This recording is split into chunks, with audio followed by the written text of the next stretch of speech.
Så det, välkommen till den svenska podcast. Det svenska. Hello, hello. Hello. Welcome to the 42nd episode of the Sketchbook Heroes podcast with me, Ilias. And me, Robert. And together we are... The future. What he said. On this episode, we will be talking about how to handle rejection, whether it's from, a rejection letter from a job you didn't get or feedback, like all that jazz. Yeah, you're out on the club, you're trying to buy a girl some drinks or a boy some drinks, and no, they just won't have it. We'll take you through it. Yes. So... Yeah. Off and onwards. Off and on. Off and on. Yeah, whatever. Yeah. The thing. Save us intro again.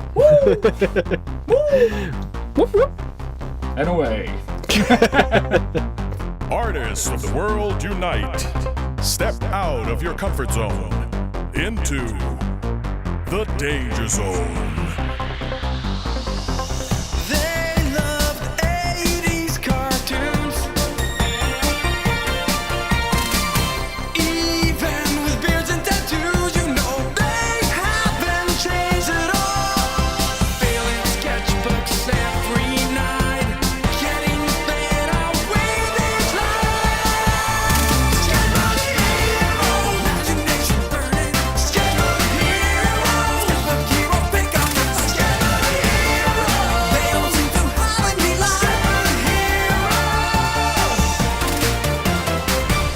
And we're back. Yes, we are.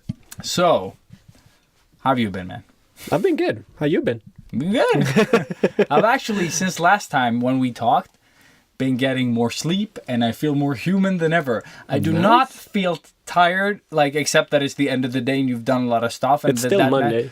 Yeah, and it's that sort of I've worked all day, and I went up at 4:30. It's still not that same tiredness that I was feeling last week. That sort of that drain, you felt like... Last week was ridiculous. Yeah, dude, that was insane. Yeah. I mean, I'm still tired. I'm always tired. And I was I had the whole day to myself. I took a day off just because I needed to. Also because I wanted to see the new Thor movie, obviously. So for that, you need to take a full day off to really sort of get ready for it. I hadn't checked what time it was going on. So if it was gonna if the first showing was at 11, I would have gone and seen that one. But it was at almost 3 o'clock today. So I had first showing. Yeah. Oh, here in the city, you mean? Or? Yeah. Ah, okay. So So I had the whole day to myself and didn't do anything. I like it. But you did do one in October, didn't you? Yes, I did. Well, I did do something, yes. But no, this weekend was really hectic. As well, they're all hectic, but this one was particularly stressful. I even woke up yesterday morning, thinking I was going to do the tattoo that I had done on Saturday. So stressed out, holy shit. I'm just, couldn't talk, anything. So, almost into the wall. Almost. Really, it sucked. So, having today off was awesome. Sweet, man. We're going to dive into that later. Yes, I also want to always mention it as well. Don't mention the war. Yeah, So, yeah. But yeah, I saw the new Thor movie. I don't want to spoil too much. But it is... fucking awesome! No, just kidding, I haven't seen it. Yeah, pretty much. It was... I mean, the Thor movies always know what they are. They are always a little bit over the top and ridiculous and super funny and quirky and all this. But this one is the best by far, and I think this is because this one is a bit sort of it knows what it is, even more than the previous ones were, where they were trying to prove a point or a concept. Yeah. Now they know sort of where they should be. Exactly. It's somewhere in between the first and second one, but with a lot more cooler retro stuff, pretty much. Sweet. Like the trailers show. Great soundtrack, awesome effects. And it is sort of the whole buddy cop type thing. Cool. Yeah. Angry friends. Or friends with no respect, like Evan said, right? Yeah, like, yeah, all something like love, no exactly, respect. something like that. That is. But yeah, a great like roller coaster, awesome ride to see. Like, yeah, you should definitely see it. I saw it in 3D. It didn't really matter that much. There were some minor 3D effects, but nothing major. So you don't have to go see it in 3D if... I try to avoid it every time I can because it's so... Like, I personally can't perceive 3D, sort of like the effect of it, because I have this thing that stops me from doing it. But they're usually just annoying glasses that make everything a little darker. Like, it's pointless. Yeah, pretty much. But yeah, with that said, go see it. Definitely go see it. It's... don't expect like this fancy drama. Just expect... friends from work. Yeah, exactly. And I didn't know that was a fan. Like, I don't know the backstory of the guy who invented the line, but he was this little kid who I think won something or did something for some competition. I just saw a Chris Hemsworth Instagram thing with the kid. It's like this kid actually came up with the line, I know him, we're friends from work. You know? That is awesome. So, just, yeah, it's so cool that they actually incorporate stuff from fans. But I think that's what makes, like, the like, even if you're not making the best movie in the world, like, drama-wise, it's still, like, you do stuff like that, and I think that's where Deadpool also was, like, gold. Perfect. Like, they were like, this is silly, put it in. Yeah. You, like, just get it in there, you know, because... Yeah, and this one... it's like you would think that by now you should be sick of all these superhero movies, but no. Like, again, they just proved that Marvel really, they have like the best formula for these movies. It might be just pointless entertainment, but it's still good. Like, it's really good. We talked about that at work today. Like, all these movies that are sort of like a serial where they're gonna keep making them, that they sort of tell the same story in movies. People are like, oh well, it's another Avengers movie, but that's the point. Like, you can't change the fact that it's an Avengers movie. Like, you can do some new effects or you can change some things, but in the whole of things, it needs to be the same thing. Like, they're telling a story. They can't just change shit. It's almost like a really expensive show, like a TV show. Exactly. You know? That's what I mean. So it's just continuing the story, and you want to know what happens all the time. And I want them to sort of stay true to the first one, you know, like, in don't some go way. too far, like, because then you're gonna be like, why the fuck did I do this? Yeah, because then you're gonna complain the other way around. Exactly. Like, when people change too much in Star Wars. Exactly. And everyone goes batshit. Why is there higher tech? Because they were trying to do something cooler than the previous ones. Yeah, and because you probably complained about that. No, but you shouldn't, you know, like, you shouldn't improve. And that's why I realize I don't like stories that are told sort of backwards in movies. Oh, okay. Because what happens is you want to do cooler stuff, but you don't go retro. You just, like, make everything, you know, like, with the most horrible, like, 3 trilogy Star Wars movies that are somehow qualified as the first. Yeah, we don't have to talk about that. But I'm just saying that they were trying to sort of, like, create this world that was so much more high-tech than anything that followed. Yeah, and that doesn't really make any sense. And I think a lot of people can argue for that. Like, that was stupid. Yeah. George, that was stupid. Stupid George. Georgie. But then again, fuck that. Yeah, fuck it. Inktober, how's it going? Yeah, well, I used to be on top of my game. Used to. Like, not anymore. underline. Yeah, so now I am, 3 behind, I think. Yeah, today I did 27, and we are, 30 today? I don't know. Yeah. Yeah, 30. Yeah, that's true. Because tomorrow's the last day, people. Yeah, so sweaty. Yeah. Really sweaty. I think Robert can make it. Yeah, I'm gonna try. Try. I have some time tomorrow morning as well, so I'm gonna try to get everything done by then. Yeah. How about you? I'm on day 19. Day 19. So how many days behind? That's okay. It's like 8 days behind. Yeah. So no shit, it's 30th today. I'm like a million days behind. God damn it. Your math is so off. 11 days off for anyone who cares about the math. Ah, jeebus. I was like, yeah, 9 days behind. That's good. And then like, oh shit, it's 11. Yeah, well, there you go. Stranger Things, 11. It's perfect. It makes sense. Yeah, it makes perfect sense. Full circle, man. Full circle. But yeah, I have nothing. Do you have any? How's the Australia thing going? Oh yeah. First off, thanks to Matt. No. Keep going. Sorry. Keep going. I need to get the name right because I fucking suck at names. I'm really sorry. Come on, Robert. Think. Thinking. It sounds like you're phoning. You're not thinking. I am phoning. I'm definitely phoning. You're such a phony. Big time phony. But yeah, big shout out to Nick Shine for reaching out, writing me an email, I guess. Just pretty much saying, that he's there for me if I need any info and would love to help me out.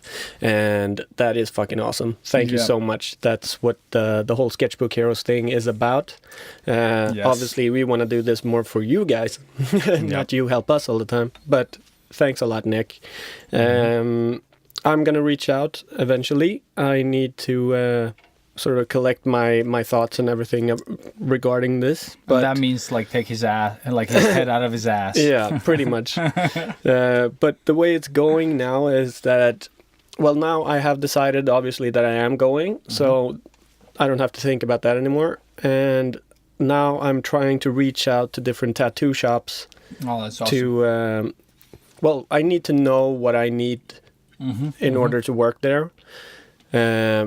So I wrote maybe 5 or 6 different studios with the same email, just like listing a couple of questions and if they would be open for a guest spot and stuff. And one studio got back to me. Well, a few of them got back, but one got back with good news, pretty much.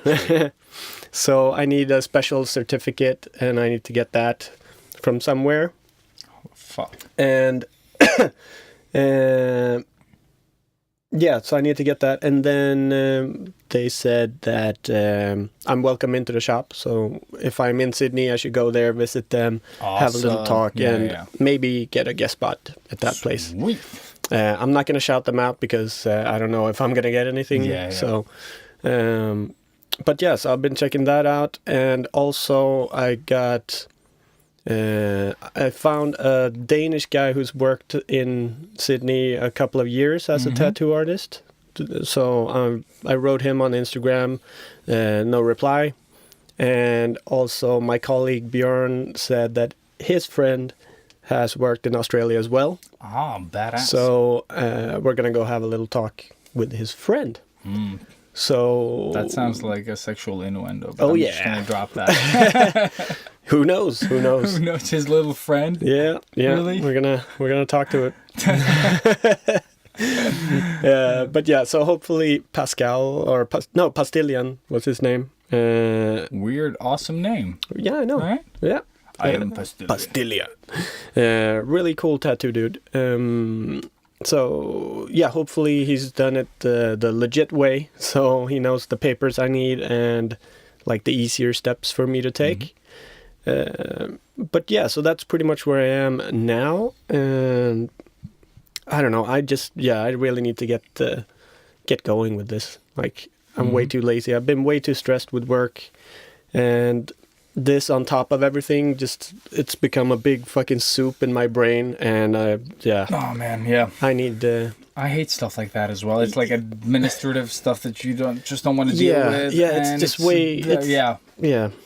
The rewards aren't that many. Like while you're doing it, like exactly. It'll be awesome when you're there. Yeah, but that's sort of like far away from you right now. Exactly. So, it feels a little bit too far. Yeah. But it's not. It's just around the corner, which is also really scary. But but if everything else fails, I always have Nick Shine to to go back to, and he said he might have some peeps down there that can help me with jobs and stuff, maybe. But that's awesome. Like, get anything just to keep you floating, so you don't burn through your funds, and then Yeah. And like I said, I mean, if it all goes down the shitter, I'm happy just going there for a longer vacation and like checking stuff out and maybe, you know, finding out the stuff I need to do in order to actually work there. But then having to go back, collect some more money, and then go back down again. I don't know. But anyways, I am going. Sweet. And also for anyone else sort of like being tired and have some savings, maybe this is something for you to do as well. Like, just get the fuck out of whatever you're doing and just invest in yourself for a while. Yeah, you know, like, I would recommend it to everybody. I know I've said it a couple of times, but it is like the absolute best thing you can do. Like, you just gain so much from doing stuff like this. Yeah. Not only just friends and experiences, but really inspiration for life and art and everything. Everything. Yes, anything and everything. Mm-hmm. So if you get a chance to do it, do it. Yep, definitely. Easy. And also regarding freelance, I've lost 2 gigs lately. Oh shit! One because I couldn't attend. I had to like travel like the same day I got the gig. Mm-hmm. I could not do that because, you know, I had stuff here at work and I had the kids that I needed to pick up the day after. So I lost that gig. Nice. But it went to our friend Yuan, so okay. He did it. So it was fine. They found someone. And he did a way better job than I would have. What, really? Yeah, he was so good. But he's so bad. He's so good. But then again, I also lost another gig that got canceled, and then they replanned it and it got canceled. So it's canceled for real. So it's canceled for real. They're going to try to do something more sort of like planned out. This was more of like, oh, let's get it together in a couple of weeks and do this thing. And it failed twice. Fuck. Yeah. That sucks. But it's fine. So now you have time to breathe. Exactly. Like, I thought I was going to do gigs, but now I don't do gigs. So it's kind of, I feel like I don't have that much on my plate right now. So yeah, that feels actually good. Yeah, it feels I can good. imagine that. Yeah, it's really nice. And like I said, I've started sleeping. So I've slept pretty much like good almost every day, except on Wednesday like night when I was supposed to sort of do the podcast, and I went to the gym at 7, got home at 9. So then I didn't sleep well, but every other day almost. Nice. I've gone to bed fairly early, and like compared to how I've been sleeping, it's been really good, and I feel sort of mentally not confused, recharged. Yeah. So that's super cool. Nice. We also want to thank Darana on Instagram for leaving us an awesome review on iTunes on the podcaster. Thank you for the kind words. We really appreciate those. And we don't get those that often. No, but those are, I think, the hardest to make, because not everyone is clear on where they're sort of located. They're like, yeah, I'm trying to give you a review, but I can't find the review page. Like, yeah, you're not alone. No. And the new design that Apple did is way more confusing than ever, I think. It's always confusing. Right? Yeah. So if you're confused with Apple Music, this is no different. Yeah.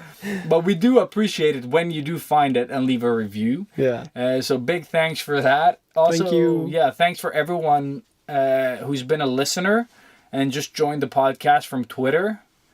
We got some nice sort of comments there as well. Sweet. Also some retweets on the actual Sketchbook Heroes podcast thingamajiggy that I have there as a sticky. Cool. So that one got a little love. So we really appreciate that as well. Keep them coming. Yeah. Spread the word, because last week people were spreading the word quite a lot. Yeah. So I think it was because of my semi-nude little I boomerang think so too. thing. So more nudes and yeah, guys. Thank you. Subscribe, vote, and we'll just keep making these. Yeah. As we'll always. Make them no matter what you do, but exactly. We appreciate it. We do. Spread the word. And also, if you want to get in touch with us, it's hello@sketchbookheroes.com. Yeah. And also at Sketchbook Heroes on Instagram. Yes. And we are available on Facebook as well. Yeah, Facebook. Anywhere that you prefer to go, we are there.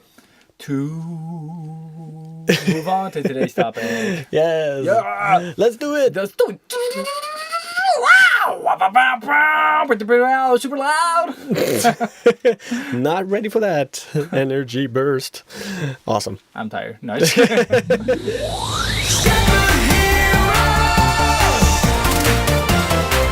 And we're back. Hello. So, yeah, today's topic was going to be about handling rejection. But now it's going to be about taking rejection. Because you said it was going to be. Oh. My bad. Yeah. It is going to be about it still is. We're doing it. We're still doing it. So, yeah. Rejection.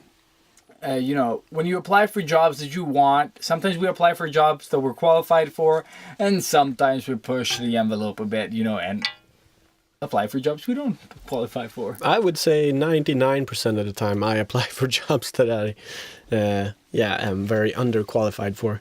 And there are a couple of reasons why you get rejected, I think. Mm-hmm. We've covered some of them Yeah. in the portfolio rant. Oh, yes. And I did have a talk to people at work about this today. But it's sometimes, you know, you send out resumes to companies and you just don't prepare, you know, you just send them something that is not relevant. Yeah. And I don't think we can't say this enough, but because we probably have, but it's, you need to adapt your portfolio to the company that you're sort of reaching out for. Yeah. Yeah, just a little sort of, at least, whatever you can do, the smallest little thing if you don't have time, but they will notice it and it will matter in the end. And I think you really need to think about, like, how much do I want this job? Yeah. Because if you want that job, I was talking to Matt Drawing, Instagram, today, just when you arrived. Mm-hmm. Yeah. And we were talking about, like, his first time, like, applying to King. He started at King a little after me, like a couple of months after. Oh, really? But he had applied before me as well and got a rejection on his first try. Okay. And they were like, yeah, he actually reached out and asked, like, why did you sort of not hire me? Mm-hmm. And they said, like, oh, we found your work too dark and too la la la and not on, you know, like, it's not the type of stuff that we do. So he had no sort of artwork that was in any way related Relatable, to the thing. And he did get to do the work test. Mm-hmm. And still he did his style. Yeah, so it's still too dark. Yeah. Still too dark. And on that point, like, I've done that as well. Like, I've totally done that. Where you sort of think that your opinions and, like, style preferences matter. Yeah. Like, what we sort of came to, the conclusion that we came to is that you almost need to take whatever the fuck titles they have at that company or the job that you're applying for, if you know, like, if it's, you know, Candy Crush 2 or if it's Battlefront 2, you know, whatever it is, you pretty much just need to take that and make sort of like a clone of it with your touch on it without sort of going too far from what they want you to do. Yeah. Like, you need to present work that is, so they don't have to, like, guess or imagine that you can do the work, because they're not going to take a risk. Like, we have this budget. Do we want this person that we have no clue? He says he can do it, you know. Like, I would never take that chance. No. So you need to really play around with that and just fake it till you make it. Yeah. And this is really difficult sometimes if you are working one or more jobs and you want to apply for this. You know, you need to sacrifice some sleep, obviously, and all of this stuff. Like, again, like Ilias said, how much do you want the job? Because that's what it all comes down to. And I'm always lazy. So for me, it's always been like, well, I have this job and I have this job. I would like this job. So I'm just going to send them my my resume and my portfolio. And there you resume. go. Yeah, exactly. Well adapted for anybody. Oh, but dude, I have 2 rejection stories, like, because King almost didn't hire me, but someone really wanted me on, and I think I've touched upon this at some point. So Yeah, I think go back and listen. It's in our the story of us. Is it? Okay. That might be it. From zeros to heroes. From zeros to sketchbook heroes. Yeah. Come on, man. Come. Yeah. Yeah. So go check that one out. I mean, that one is. I think is it still our longest? It's very long. It's not our longest. It's over 2 hours. I think the Evan is the longest. Is Evan the longest now? I think the Evan is like 2 hours and 3. Yeah. But yeah, or it's one of the longest at least. Yeah. And I think the sketch from Zeros to Sketchbook Heroes is one of the most popular ones. Like, well, the name is brilliant. Yeah, so it is obviously a pretty good name. Yeah. But the episode is just blah blah blah blah. Yeah, like, dude. It's like a distorted timeline. Yeah, it's just all over the place. I'm never going back to listen to that. I think I tried listening to it again, and then I like 10 minutes in, I was like, "Fuck this! Fuck this! I've heard this story. Yeah, I've heard this before. I know this. Yes. Yeah. But I did apply for anyone who knows Minecraft. They found my blog years ago. We tell this story somewhere there as well, I think. Yeah, I think so. But if you don't want to listen to a 2-hour rant, pretty much, they found my blog, offered me a job before they sort of posted it everywhere. It was like me and a couple of other people, a handful of people, and I was like so excited. I was stuck at this bullshit job back then that I hated from the bottom of my heart. Like, and I still hate it, just thinking about it. And they gave me this opportunity. They were like, dude, just do this test. They gave me like a little test to do with a brief and everything.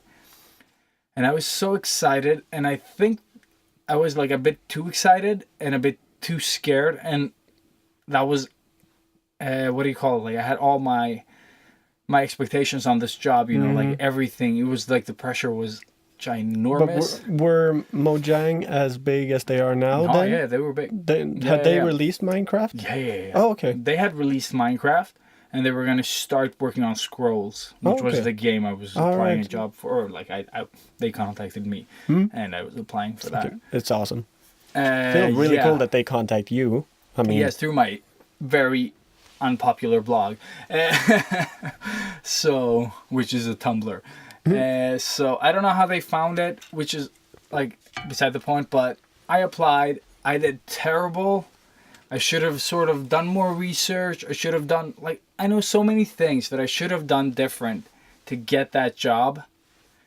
But in that case, I didn't ask what I did wrong. I just knew that I didn't have the animation skills that I needed, but I did try, like learning Flash again, that I knew somewhat. So I did a lot of like reading up on Flash and everything, but I just didn't have the skills at that point. And also I didn't explore the style description that they wanted. I just made my interpretation of it. Again, my version of said style, which is stupid. So I totally know why I didn't get the job. And had it been now, I would have had a totally different approach to that.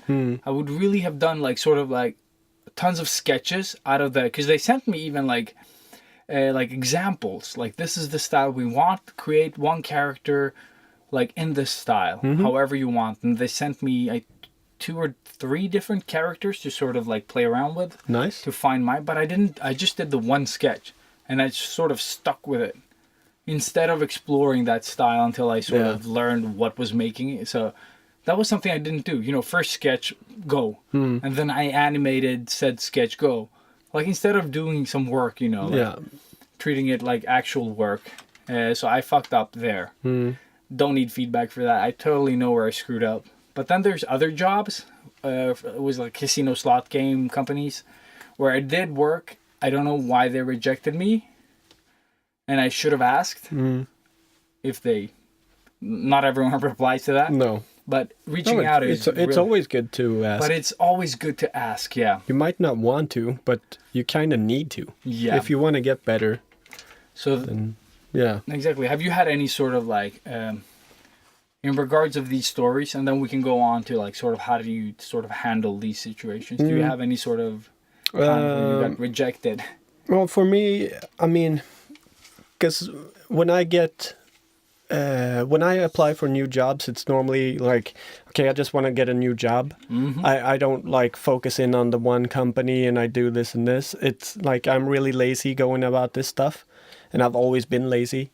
But I did manage to go to the Lego, like the first time I applied for a job at Lego. Was my second year of school, and I think I told this story as well in our Zeros to Sketchbook Heroes episode. But just briefly going through that one is send out my resume. They really liked what I'd done and allowed me to come to a workshop in Denmark, and that's where I screwed everything up. So again, like you get an assignment and you have to do some work. What do you call them? Work tests or work samples, tests, whatever. And then you go to the workshop, you present your work, and then you do team building exercises, or you work in teams with different things. And then you get to know if you get the job or not, like either the day after or a week after or whatever. But like looking back at it now, the stuff I did was just fucking horrendous. It was so bad. Because I think the pressure really got to me because it was Lego. Yep. And I was like, oh, I have to do like the best fucking thing ever. And again, I tried to redesign and do my version instead of just like Ilias said. That seems to be a thing, right? Seriously, it's the Lego minifigure. Like, you can't do anything with it. No. Like, if you try, like, I'm going to make the eyes more real and I'm going to do this and this. No, Ooh. Idiot. Like, it's the perfect design. And if you go, like, do something else, then it is something else. Then you might as well go to Mattel instead of Lego, you know? Because it's... And make Flegos, no. Yeah, exactly. So I was way off, and just looking at everybody else's presentations when I was there was mind-blowingly awesome, and I just went, no. Did they tell you anything? Feedback after? Yeah. They pretty much what I'm saying now is what they told me, but in a nicer way. And I did apply. I have applied for more jobs at Lego. After I got the job at Lego. So there's a lot of stuff there too.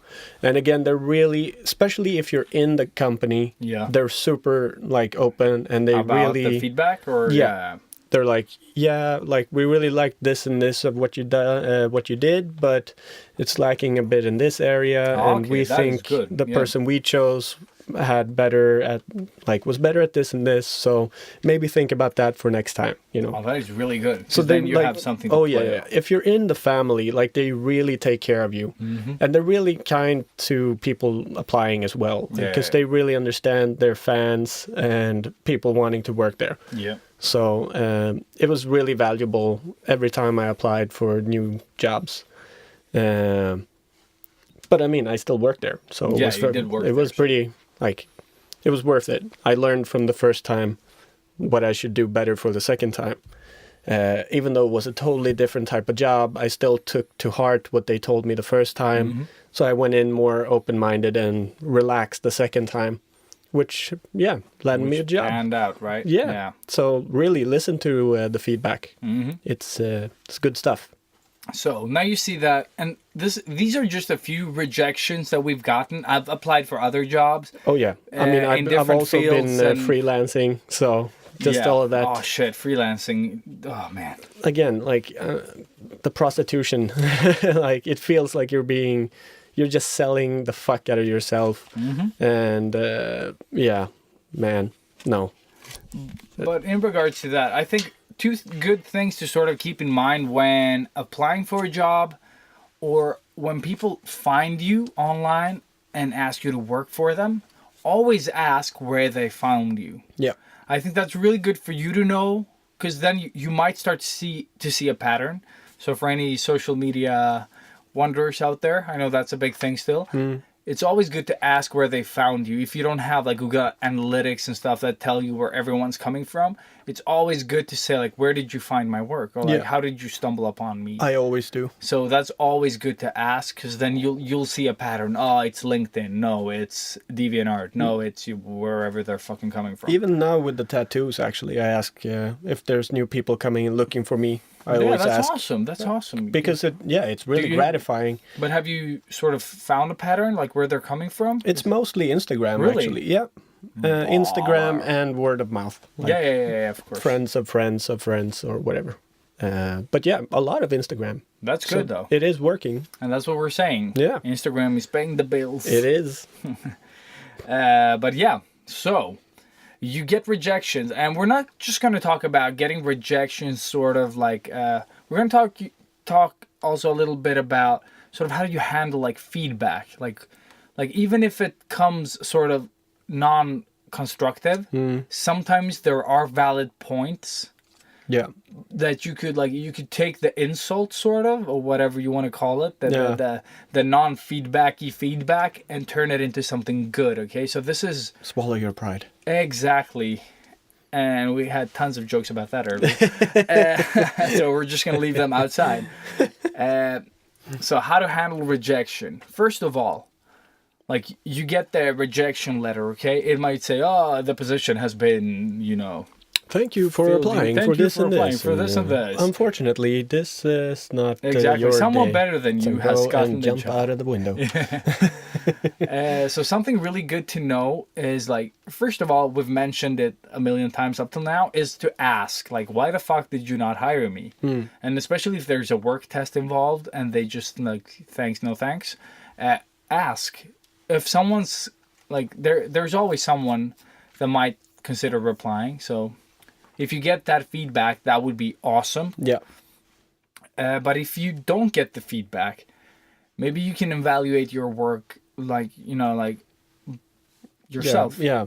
Like look at it, be honest. Like, did I really, like give it my all? Like, did I really, really invest? Because I know when I look back, I did not. Yeah, same here. Like, even if I wanted the job, I wasn't sort of like skill-wise. Yeah. I didn't have what it took to push myself to that finish that they needed. Yeah, exactly. And I would say sort of like, I would check what are what's the competition? Who am I actually, who else is applying for this job? If you can somehow find that out, that is awesome. Yeah. And maybe look at people that are sort of like what that company has. Like, if you can't find out who's applying for the job, maybe look who's works working at the company. Yeah. Because that'll give you an idea sort of where the skill level is. Exactly. Where's the bar? Exactly. So look at previous games, previous books, whatever the company you're applying for is. Animation, like check what is the sort of like, where's the bar set? And are you like a fraction of that? Because I think that's a pretty good one. Because if you're not as good as the people applying, you're probably not going to get the job. Exactly. Unless they're looking for something really, really special. No, but even if it's juniors. Oh, yeah. They still want them at some point of, like, they want some promise that they're going to be. So you want to be at least that good as well. So anything you can find out about the people working there at any level.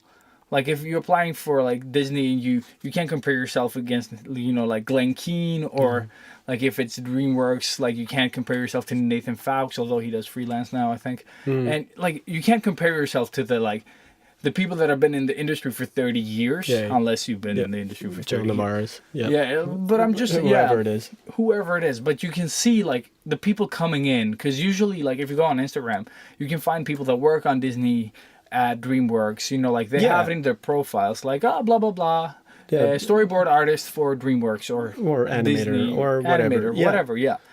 Check these people out, follow them, see what type of work they're producing. Because I've seen that a lot of them do like a lot of what do you call them? Kroki. Live drawing.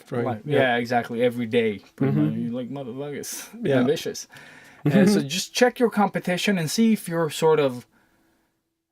If you're doing the same work, I'm not saying that you're drawing what they're drawing. I'm just saying that you're putting in the time. Yeah, and you need to be brutally honest with yourself here. Because, I mean, everybody's seen the what's it called, the idol auditions where people go in and they're like, I'm the fucking best. My mom's told me I'm the best in the world. Exactly. I sing in the I'm shower. I'm gonna win everything, and then you go out there, sing Eye of the Tiger, and get booed off stage. Rising up, back on the street. Same thing applies here when you're doing artsy fartsy stuff. Like seriously, I thought I was really good because obviously I got to go to the workshop and everything. Like get humbled. That was such a fucking ego boost. Ego. Yeah. Fucking ego boost. But looking back at it now, I'm like, holy fuck, what was I thinking? Mm-hmm. Like, I could have maybe faked it for one image, but if they wanted to see like a lot of different stuff, which they wanted, no, forget about it. Like, not a fucking chance. And also, again, with the stuff I was applying for at Lego, if I wanted to be a concept artist or something, hell no. Hell's no. Even now, hell no. Yeah, hell like, no. I'm not there. But you've never been a concept artist. No. But I think you were good, like, at the technical stuff. Yeah. But concepting in that sense. Yeah, that's never been my thing.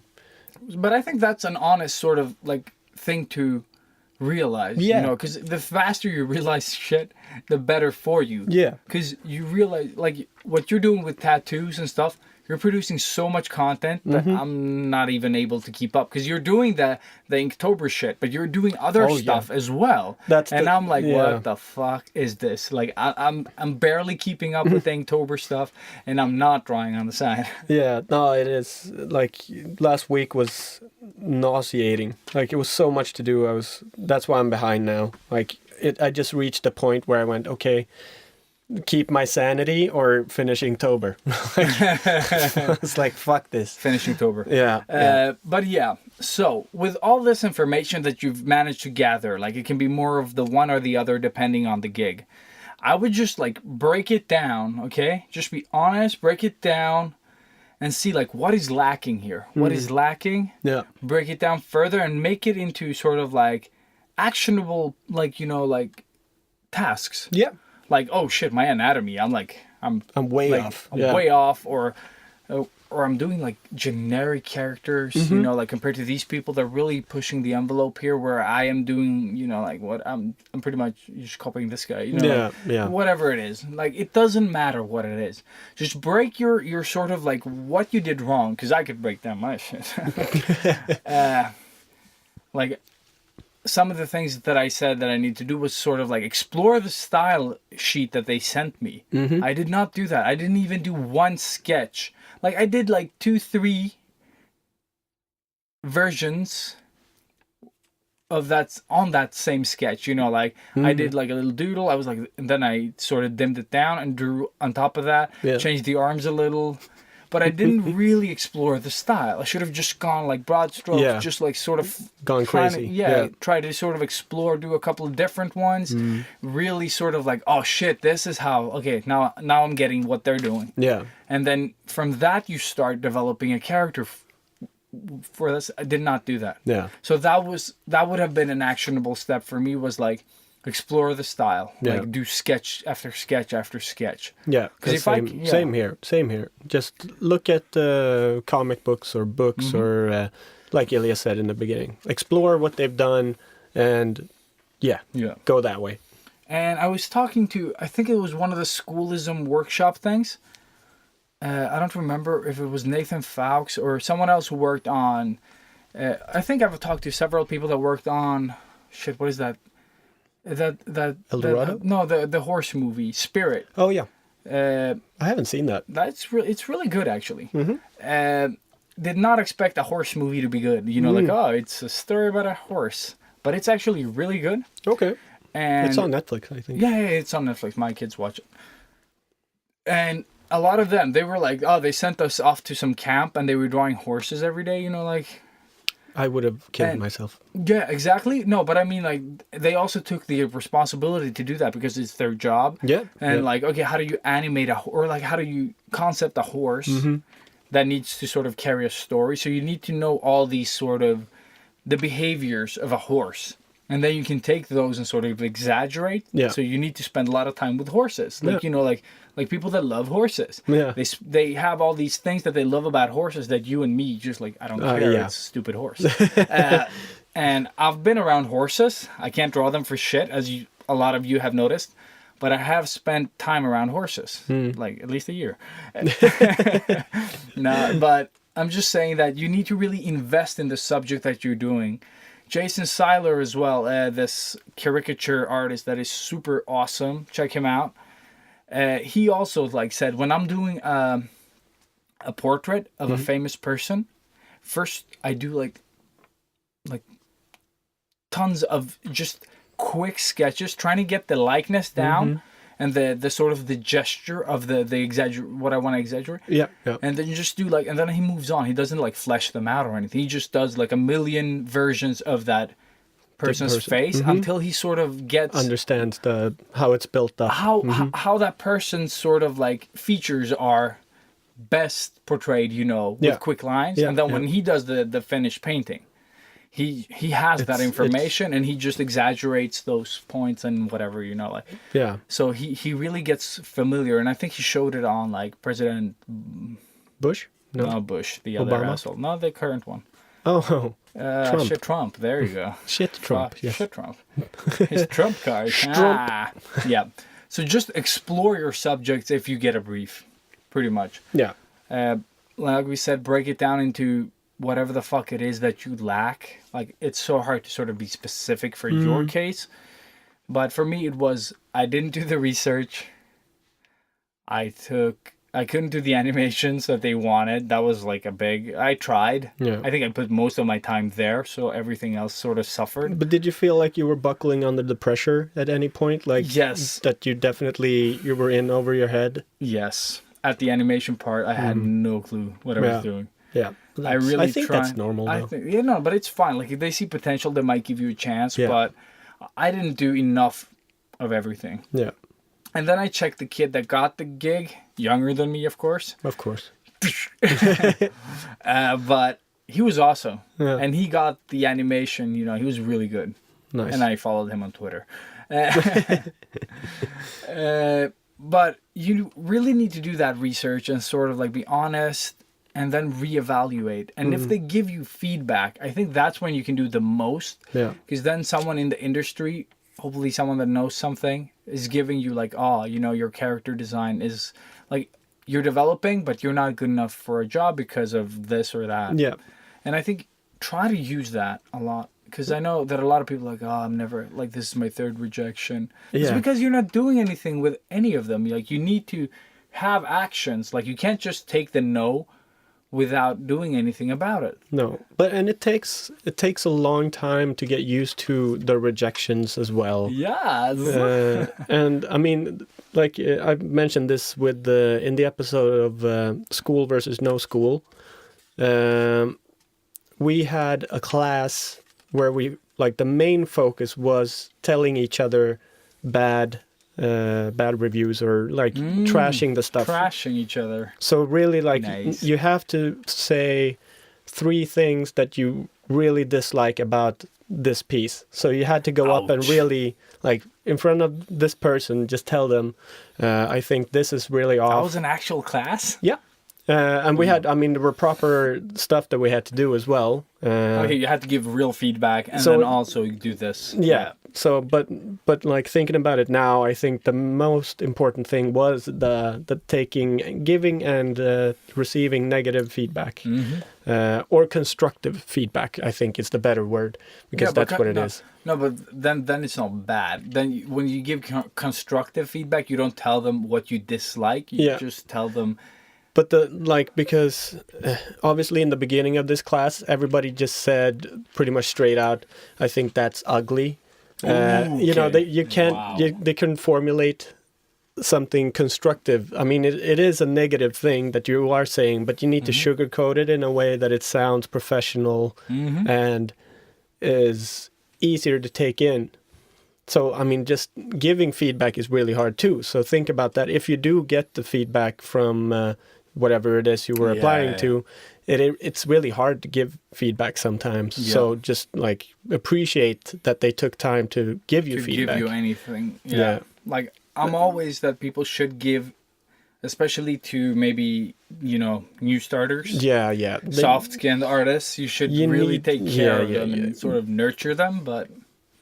And I can, like, the times I do comment on stuff on Instagram or Facebook or whatever it is, I can be a little bit harsh sometimes, I think, because I don't know how this artist, like, or what this artist is used to hearing. So, sometimes I don't think about that. And I'm sorry if you're listening and I've said something that sounds like a little bit too mean.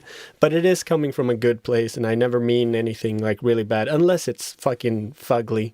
Then, yeah, just shut down Instagram. No. Don't post anymore. No. Everything is art. Just fall back on that one Exactly. from the first episode. Yeah. No, but negative feedback is still good feedback. I think so too. Like, when it's not coming out of sort of hatred, like just someone trying to hurt you, you'll notice that straight away. Yeah. Oh, this shit, bro. That's you never have to like think about that stuff. No. Like that's just like discard. You like, screenshot it and laugh at it later.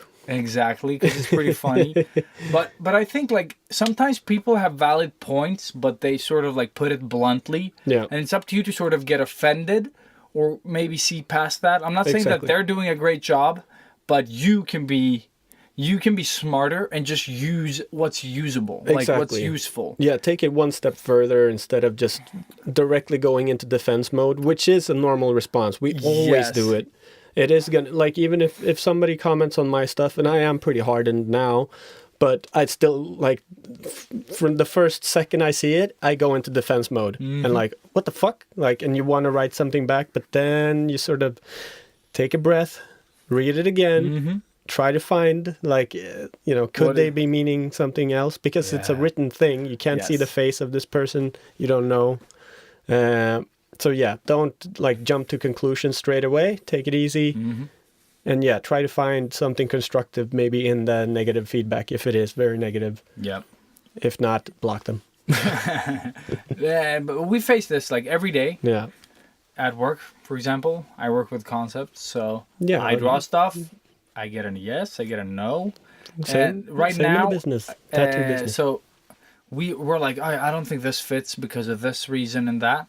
And you have to listen to people. And when I say listen to people, I'm not saying listen to reply. Like, don't wait for your time to reply. No. Just try to listen and really, like, take it in. What is this person saying to me? Because I have this art director that was giving me, like, feedback. And I was like, oh, what's this guy on about? We're never going to see eye to eye on this. And I was like, okay.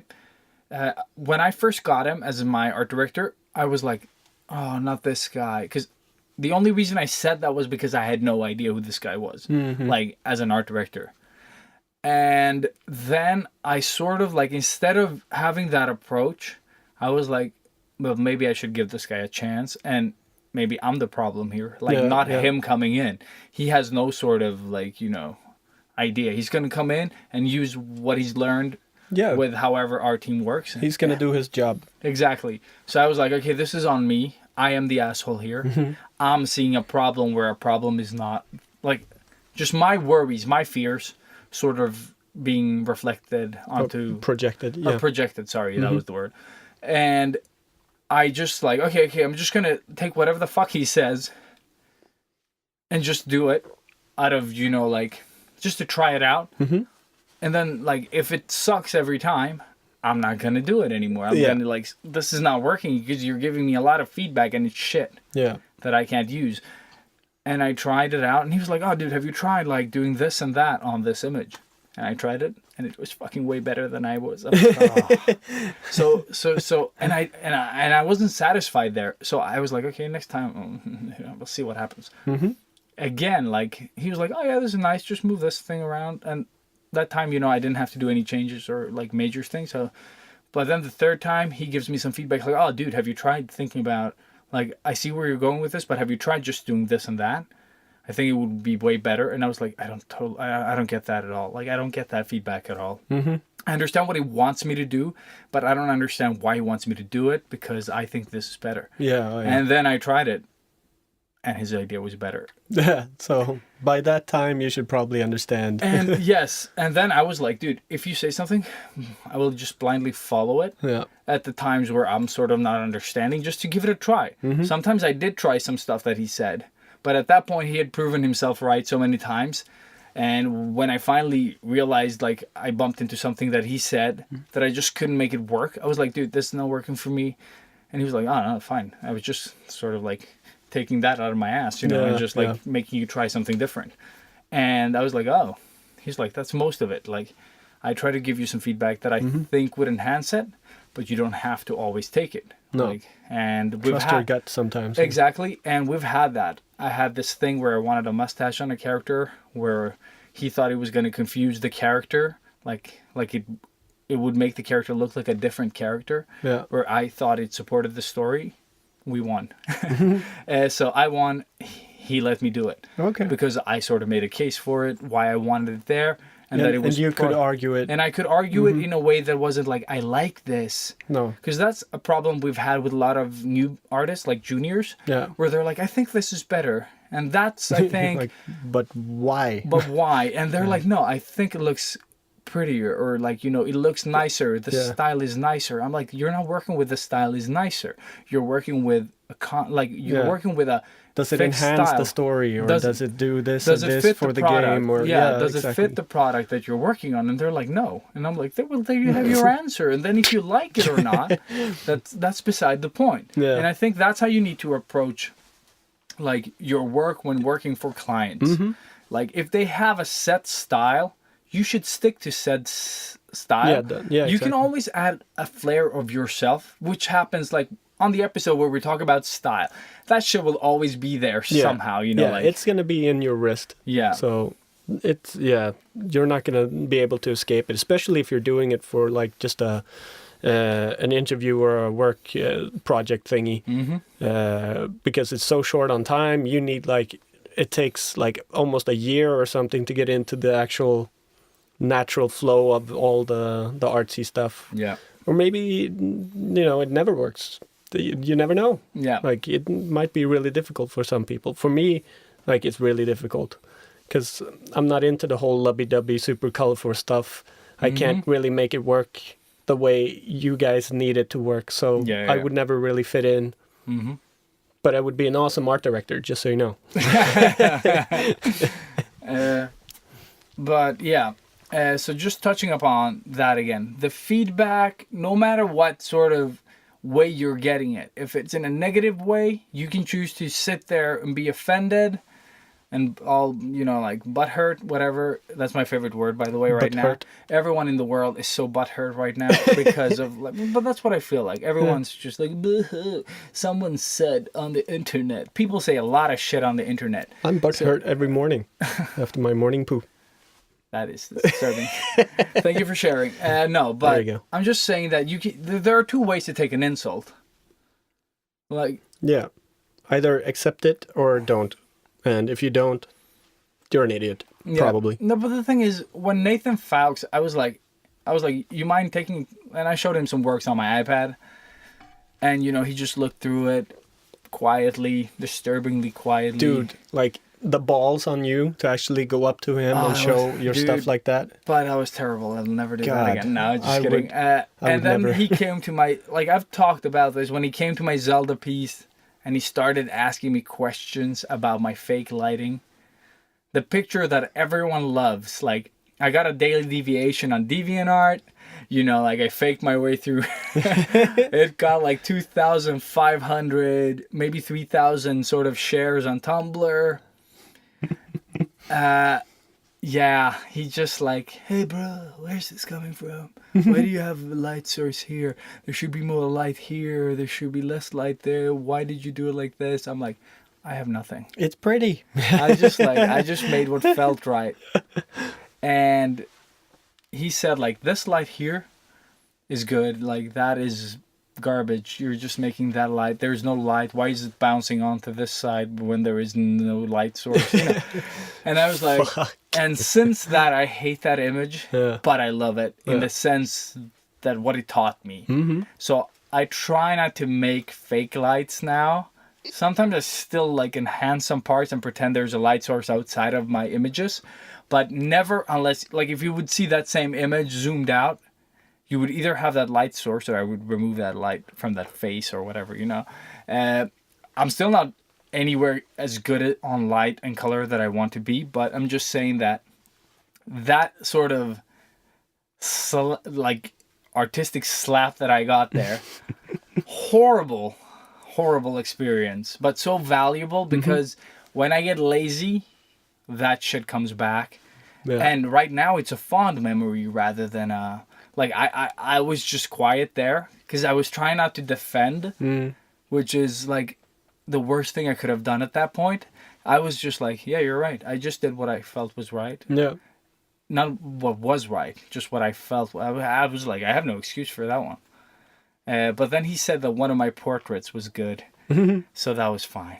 Nice. Because he did that first and then he sort of killed me. Yeah, but that's the on thing. All the points. That's, I mean, pretty much what you explained is what I was working as at Lego. Mm-hmm. I was giving I was rejecting a lot of stuff. That was my job. So I was looking at stuff and I was commenting on light sources and proportions and movements of stuff and everything. Not really. I mean, that's why I'm pretty harsh with my feedback nowadays, because I'm so direct, because there's no time for sugarcoating when it's work, you know? Yep. Not when you're sort of like you're going to get shit for it not being good as well. Exactly. Like, yeah. The whole shit ladder, you know? So I need to slap them straight away, not like give them a hug first. But I always try to do like at least one good feedback thing. Like if I did trash this thing, I would always comment with something like always a little but at the end. Like, but this looks really cool and I love the way you did so this when the layout. butt hurt, you're like, but? Exactly. Yes. Use Vaseline, you know. What? Oh, I don't know. Just jumping on the butt train. Yeah. Butt train. That was terrible. Let's leave the butts aside. Yeah. Just to sort of like, let's summarize part of this, and then we're going to talk about how you give a little feedback as well. Like sort of. I think that could be good. But first of all, like, why did you get rejected? Just looking at your stuff, what could be improved? Yeah. What is lacking from your work? What's the competition look like? Just explore, like what you can find. Whatever you can find, and then of course ask.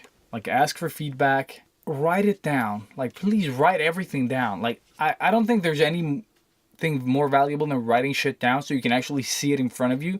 Because when I think about stuff, it's pretty much like when I'm drawing. It's constantly changing. Yeah. I'm losing a thing. I'm gaining a thing. You know, like it keeps. So write that shit down, and then make actions. Like this sucked balls. Because make better. Yeah, exactly. Because make better. Yeah. So do that, and really sort of like for next time you'll have all that to sort of stand on. And I think it'll also stay like fresh in your mind if you do it. Like write it down and really make a case for yourself, like actionable points. And also maybe ask yourself, like, if you're not as good as some of the artists out there, do you have anything else that makes your style unique as well? That might be like a good thing as well. Like, this artist isn't the best artist, but he has this thing in his style that is different from all the other ones. So try to like at least make a list and use that to become better for the next like time you apply. And I think that's super good. And then when it comes to the fucking feedback that everyone's so bad at taking, first rule of feedback: don't defend your like whatever people are saying to you. Like I don't care if you because I did, but that's because leave your ego out of it. Yes, as we always say. Because that's what it is. It is just that. Yeah. It's your baby, you know, you want to defend it, but just, go frozen on the bitch. I think I had an angry tweet as well. You did? About that, yeah. Like, people asking feedback and then defending it or something like that. Yeah, Yeah, yeah, that's right. I've done that a couple of times. Like, it'd be really cool if you could feedback my work. Yeah, and then you do, and then they're like, but. Yeah. Oh, that is so frustrating. If you ask for feedback, just take a piece of humble pie and just sit there and take it. Yeah. Because I'm just going to give you feedback that I think is valid. I'm never going to give you more feedback. You know, like, always give, like, a maximum of, like, I would say 2-3 things that you... Yeah. Like, and 3 is, like, at the edge there. Because once you start giving, like, oh, here are 7 points of feedback for this thing, it's not going to be... That's going to put, it's going to put the artist off. It's going to make him, not want to work anymore, pretty much. Exactly. You need, like, there might be, moderate your exactly, because there might be 11 things wrong with this image. Yeah, but you focus on the two or three main ones that exactly. really ruin it. Because some of the things in the back there, they're like, ooh, that perspective is not correct, but it doesn't matter because the character here is at play. So maybe the character has some 1-2 things that, if those were better, they could have sort of hidden the other shit that you can tackle at some other point where the background fucking matters, you know. So try to sort of like break it down to 1 to 3 important things. Forget the rest, and don't be defensive. Like we said, if you're getting the 1, 2, 3. And when giving like criticism or like constructive feedback or whatever the fuck you want to call it, try to think about it like, don't tell people like, the nose is wrong. Yeah, or, what do you mean? What do you mean? Like, or, one eye is bigger than the other, or, you know, like, try to give them sort of like, when I see people's work and I see something, like, you can start it off by like, oh, that looks cool. What was your biggest struggle with that image? Like, you know, you could sort of lead the conversations and then have the feedback come after. Yeah. They were like, oh, I found it really hard. Maybe they might even point out their own mistakes, which I think is a way better. That makes, okay, this person is aware of the mistakes. And then if they point them out themselves, then that's something you can sort of build on. Yeah, it's going to be easier to help them. Exactly. Yeah, I always have a problem drawing the other eye, which is, you know, a thing on this podcast. So I'm just saying that maybe that's something you can build up. Oh, well, when I make a face, I usually build them like this, and I just to keep the eyes correct, I do this thing. Yeah. And then, oh shit, that is actually smart. And then it might help them, and then that might be something they start incorporating. So that's one feedback. And then, like, I really have a hard time drawing hands. Oh, yeah, well, when I draw hands, I try to, like, I do a lot of studies. Yeah. But then I also, like, break hands down like this. Yeah. And then you have another sort of, like, so it's just, no matter what it is, try to find a way to sort of ease into it. But also when you see, like, oh, I see that you like, some people erase a lot and you can sort of see those things. Yeah. Those are also, like, oh, try avoiding that by, You know, like, there are tons of ways to give feedback. But try to take it from a place where sort of you've made the mistake. Because I know that when we talk about stuff that we've made on the podcast that we've failed with, people actually like when we share that. Like, I know that some of you, like, oh, it's super fun to hear when you guys mess up, or fuck up, or whatever we do. Constantly. And we still do, like, I break so many drawing rules, it's insane. And then my artwork looks like shit, you know. Yeah. Sometimes it doesn't. Sometimes I fake it. Sometimes, you know. Yeah. But I try to work on a lot of it. Like, I don't like how this turned out. I'm going to try it again, you know. And try to find, like, nice ways of saying what you want to say. And if you can't say it in a nice way at all, try maybe not say anything. Then. Yeah, don't say anything. Like, that might be the best way. Because you don't always have to feedback stuff. You don't have to, exactly. There's probably someone better than you out there that could say the same thing. About your stuff. No, but I'm just saying that someone else could probably give them feedback. Yeah. Instead, because when you give bad feedback, everyone's different, and you can sort of break them down at an early stage. Like, if they survive that, that's great. But I wouldn't kill careers because you're an asshole. No. You know, like, because you're too lazy to formulate your words properly. And it could be that you're having a bad day as well. Don't give feedback on a bad day, because obviously, like I said, I worked with giving bad feedback pretty much. Also good feedback on good days. But I could like clearly notice when I'd like, if I was really tired and I was grumpy, Wouldn't not be as enough forgiving. coffee. Oh yeah. Oof. I was merciless. I would just chop them up into pieces and then slap them. Like, hate this. Yeah. Say hi to your mom for me. No. Pretty much. But sometimes I was like, oh shit. Like after maybe I had lunch and wasn't hangry anymore, I'd go back and like just add one of those butts again. Like, but this actually looks pretty good. It'd be more fun if you just sent them like a picture of a butt. A butt. No, they came over, they saw it in person. Yeah. But that was also funny because, I mean, obviously, maybe not all of you guys listening out there know what I look like, but I mean, for you, you know what I look like. Yeah. I don't look like the most threatening person in the world, but the people coming to Billund, like to Lego, having a meeting with us, they were terrified of meeting me. Like, I was the fucking boogeyman because I was like, they thought I was this big, huge, super strict guy doing all this. And then I come in with like a superhero shirt on or, you know, a comic book nerd. And a big cap. time, and a cap always. The cap and they were always. sitting there with like suits and doing like being real businessy. Oh, wow. And they're like shaking when they were talking to me and like, it's crazy. And it's just little old me. Hello. Hey guys, yeah, like high five. Surf's Good up, job on buddy. that thing. Like that looks really cool. I love the way you made Wonder Woman here and there and blah blah blah. Yeah, whatever. But it's just funny.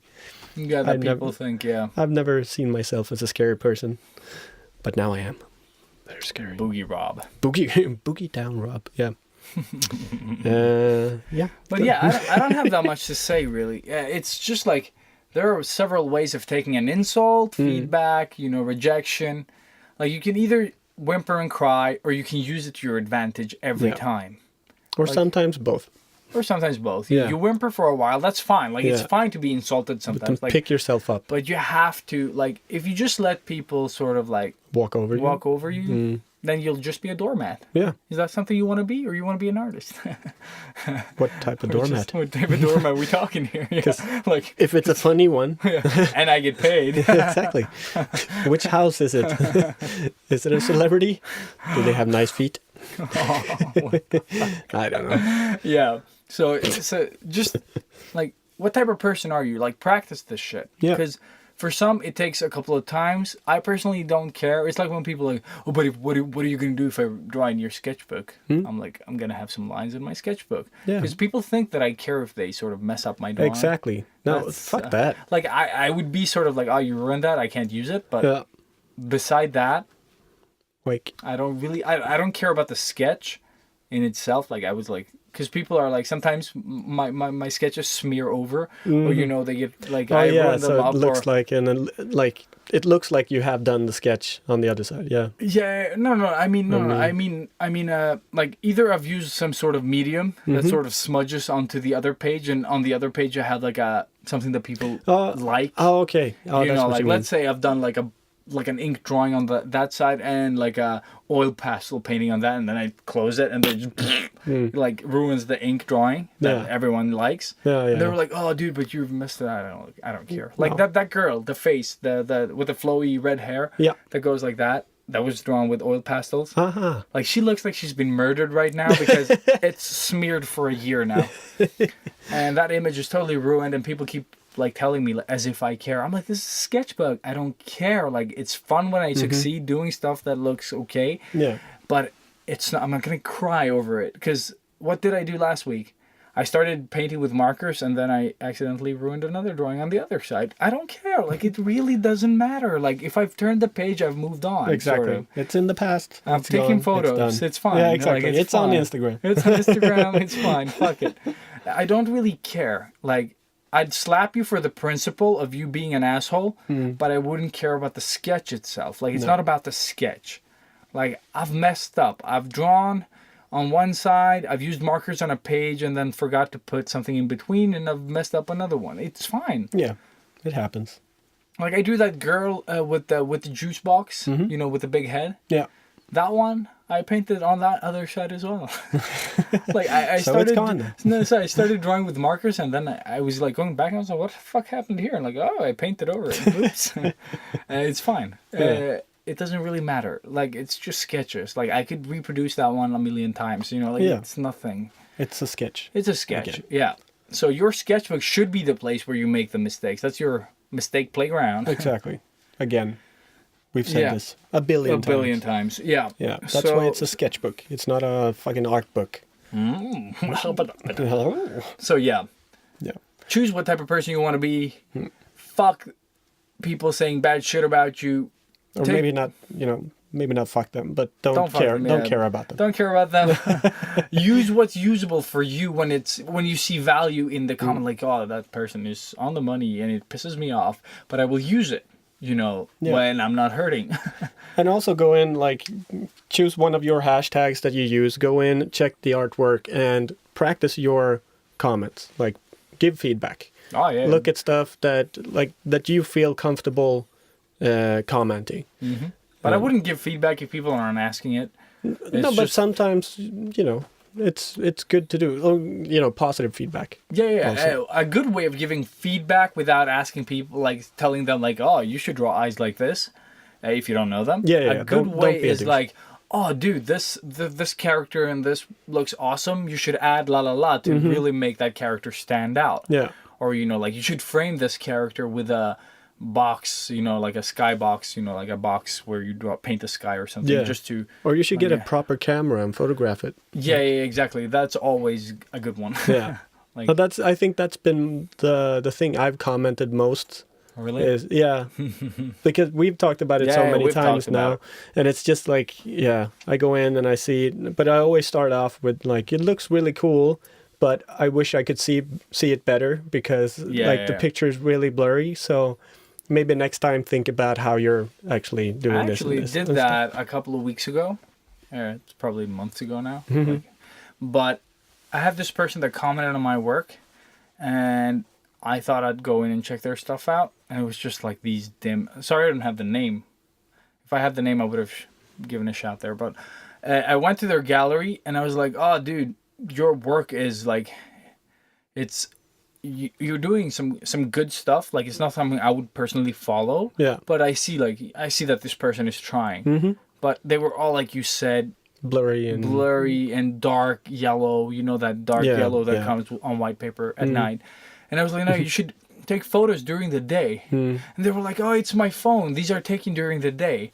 I'm like, are you outside? Like, are these taken outside? Because it looks like they're taken indoors. Yeah. And he was like, oh, no, they're indoors. Then I'm like, then it doesn't matter if it's daylight. You need to go outside unless you're taking this photo in front of a window. Exactly. A big-ass fucking window. A big-ass fucking window, where the light is sort of... Natural and sort of hits the image, Because he had it lying down, and the I don't know where the fluorescent light was coming from, but it was like that yellow tinged sort of dark. I actually reposted one of my, I took another picture of it. I wanted to get it out because I was way behind in Inktober, but looking at it afterwards, it just looked like shit. So it's like day and night. But it was the one I have posted the process video of when I was inking that one, the Samurai Stormtrooper. Yeah. You were using him as a reference? Yeah. Nice. But Kim Young-gi did it without reference. Of course he did. Of course he did. But yours was cute too. Well, I don't have to masturbate. Ta-da! It's a Kim Young-gi joke now. Yeah. Listen to the previous episodes to find out. But yeah. So definitely worth waiting for proper lighting and all that stuff. And maybe invest in a good camera if you don't have a good camera on your phone. Yeah. So with that said, write shit down, analyze, do better. Yes. And feedback. Improve. Take it good. Take it well. Yeah. And improve. Don't get mad. Don't get mad. It's not worth it. No. Sometimes it's a douchey sometimes it's gonna sting, but think about it. Is it stinging because that person is an asshole, or does it sting because they're hitting on a lot of truths? Yeah, exactly. So analyze. You don't have to analyze while you're getting it. No. But try not to reply. Remember, don't defend when you're getting actual feedback, because I will slap you to the third dimension, or the fourth, or the fifth, or the sixth. Yes. I don't know what that means. Dimension X! Something cool. Yeah. Something cool. Turtles. Turtles. And when you don't know, everything is art and turtles. Exactly. Moving on! Moving on. And it's Toolies! Toolies. Yeah. And today I have nothing new except that I spent 1,400 crowns on pens last week. I just made the math in my head. First, I spent only 200 crowns. That's great. And then I spent another 200 crowns. That's great. And then I spent another 1,000 crowns. That's And those a lot last of money. 1,000 crowns were just 2 pence. That's fucking crazy. Because I'm a nerd. Yeah. But they were really awesome. I can't tell you anything about my awesome pens. One is a Carandash sort of ballpoint with awesome sort of like ballpoint technology thingy-majiggy. It felt good. It felt good. No, like it's nothing magic in the sense that it's nothing more than a ballpoint pen, okay? Mm-hmm. Like it does nothing more or exceptional than a ballpoint pen. But what it doesn't do, it doesn't make those little ink clots that, you know, like the ink that sort of gathers at the tip of your ballpoint. It doesn't do that. And that for me is gold. And also the cartridges cost like 50 crowns or something. Sweet. So I don't like the pen. I just bought it because it was fancy. It felt good. It was orange. Yeah, it was orange. It's an orange ballpoint. Like there's nothing special about the pen. It's a ballpoint, a very expensive ballpoint. Okay. I just went nerdy and really wanted to buy some stuff that I wanted. But sometimes you need to. You need to spend some cash, yeah. And then I bought. Are they called Lumi? Or I that don't know. German brand Lumi? I don't know. You're the tech geek. Fuck it. These are pens. These are not tech. No, but I bought another expensive brand of pens, and it's one of those. What do you call them? The you saw the tip on my pen, right? Oh The yeah, it's fountain pen. Fountain pen. Mm-hmm. Yeah, I bought a fountain. I was almost going to say phantom pen. Phantom. Okay, we're going to From call now it on. Fountain Phantom. It's the phantom. I bought the Fountain Phantom, and Nice. it cost me 500 crowns. It was very beautiful. It was very beautiful. I can refill it with any type of ink that I want. That's like awesome. Liquid ink, so I can choose any color, anything. Pretty fucking And awesome. also, still, refills cost nothing, so you buy it once and you have it. Nice. So I really like these pens, and you felt the weight on that second one, right? Like, yeah. boom. You could feel the money. It felt like I imagine a lightsaber feeling like that when I hold. Oh yeah. Yeah, almost. Almost, Yeah. right? Like it could Definitely. be like a very small, thin. It felt good. It felt good, yeah. Bottom line is, but I couldn't sort of recommend these because I haven't used them enough. And also, I have no fucking idea what they're really called. I just bought shit. But what I wanted to sort of touch upon on the Toolies one is the parallel pens. I complained that I ran out of ink too fast for my taste. So I went to Pen Store, my sort of pen haven. And I was like, oh yeah, I need refill for the parallel pens. And she was like, oh, here you are. Just choose whatever you want. So they have the 10-pack. That has like 10, It's a 10 cartridges, 10-pack. but it has like all different colors that they have. Oh, okay. And then there are I think it's like 6 or 8 in one pack, which is just the black one. Mm-hmm. And I was like, oh, how much are these, by the way? And she said 25 crowns, which is like $2.5-ish. Yeah. Like, and then I was like, okay, and what about the 10-pack with all the colors?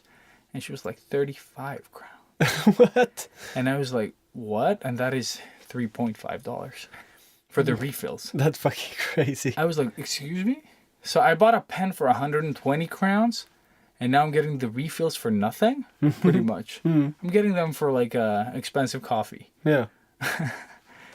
Not even expensive coffee. Not even expensive. No, coffee, yeah. that's a cheap coffee. No. Oh yeah, it is. It's Yeah, a it cheap is. coffee. Yeah. If you get a good coffee, it's no, twice. that's true. Yeah. I'm remembering back from the day when Yeah. coffee cost like 10 crowns. Yeah, I remember those days too. Those days, right? Like, Very and the fondly. refill was and the refills were free. Yeah, But Bitches. yeah, they were so cheap. that's crazy. So I bought 3 packs of black, which is, I don't know, like 24 cartridges. And I also bought the mix pack, just one, just to try out the you have colors. to. Yeah. and it was awesome. So now I'm not gonna run out of ink anytime soon. Nice. So parallel pens are back on. But I'm not gonna draw trees because I'm starting to get very repetitive, and I have no context for the trees. That makes Maybe you them should do boring. like a hand grabbing and squeezing a tree, and it ink like comes ink out. says ink on the hand, right? Yeah. If you're not getting the reference, yeah. Sorry. I'm gonna find you. Listen to more episodes. So no, there was nothing new on tools. That is it.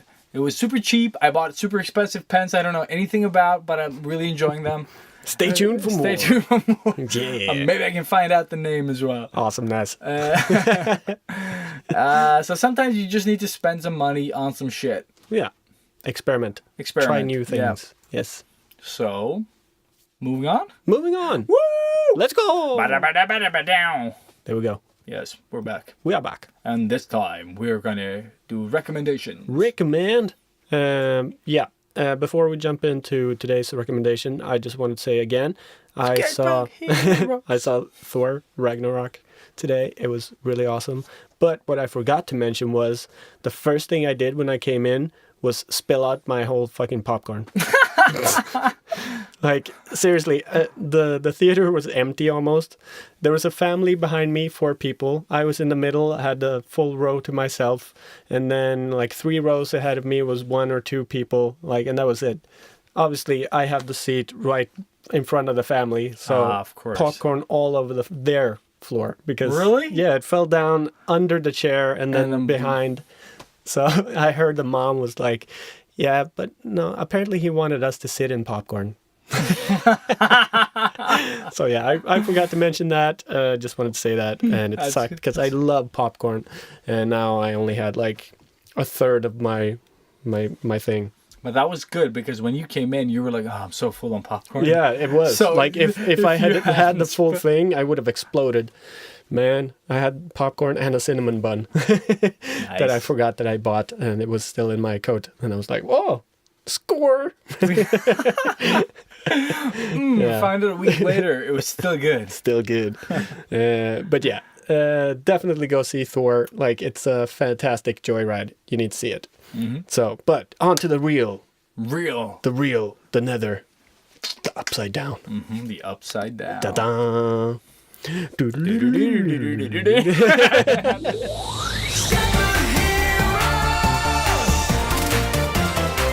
So, on today's recommendations, we're going to recommend Stranger Things! Season 2. Fuck season 1. Actually, the whole thing. Yeah, the whole thing. We're just going to...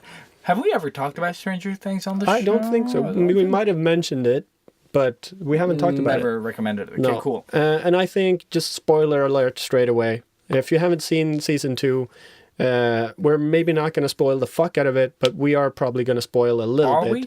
A little bit. Like, we have to talk about some stuff. Yeah, but what if we talk about season 1 and sort of like the general premise? Yeah, but there could be people that haven't actually I know people haven't seen the first season too. So just a little spoiler alert, if you haven't seen You people are making me very disappointed!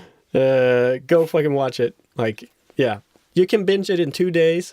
Oh, yeah. It's just like 8 episodes on the first season and 9 on the second. So. Yeah.